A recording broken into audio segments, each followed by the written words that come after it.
Hello friends, லாஸ்ட்டாக வந்து இப்போ பாண்டியன் சீரியலில் வந்து இப்போ என்ன நடக்குதுன்னா வந்து மயில் வந்து கர்ப்பமாக இருக்காங்க. இது வந்து மீனாவுக்கு மட்டும் தான் தெரியும். மீனா வந்து ஃபுல் சப்போர்ட்டாக இருக்காங்க மயிலுக்கு. ஆனால் வந்து மீன் அந்த குடும்பம் வந்து இதை ஏற்றுக்கொள்ள முடியாமல் இருக்குது. ஏன்னா வந்து மயில் குடும்பம் வந்து அவங்கள ஏமாற்றிட்டாங்க.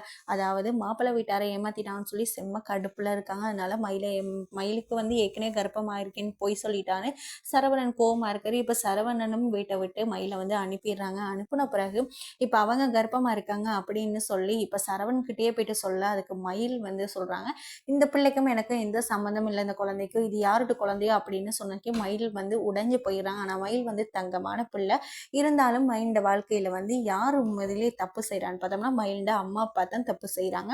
அது வந்து ரெண்டு பேர்த்தையும் சேர்த்து வைக்கணும்னு நினைக்க மாட்டேங்கிறாங்க. அவங்க ரெண்டு பேருமே பொய் சொல்லிட்டு இந்த திருமணத்தை நடத்தி வச்சிருக்காங்க. ஆனால் வந்து எப்படி வந்து மீனா மூலம் வந்து மயில் வந்து சேர போகிறாங்க சரவணன் கூட, இதை எப்படி வந்து வீட்டாக்கிட்ட சொல்ல போகிறாங்க மயில் கர்ப்பமாக இருக்காங்கன்னு சொல்லி வரப்போகிற எபிசோடில் வந்து தெரியும். இன்னொரு பிரச்சனை என்ன இருக்குன்னா, இப்போ வந்து சரவணன்டா அம்மா அப்பா வந்து சும்மா செல்ல சண்டை போட்டுக்கிட்டு இருக்கான். அந்த சமயத்தில் உன் பொண்டாட்டி எல்லாம் சண்டை போடக்குள்ள உன்னை சேர்த்து வைக்கிறேன்னு, நான் சண்டை போடக்குள்ள யாராச்சும் எங்களை சேர்த்து வைக்கணும்னு நினைச்சிங்களா அப்படின்னு சொல்லி இப்போ செல்ல சண்டையாக போடுறாங்க. வரப்போகிற எபிசோடில் வந்து தெரிய வரும். Viewers, thank you.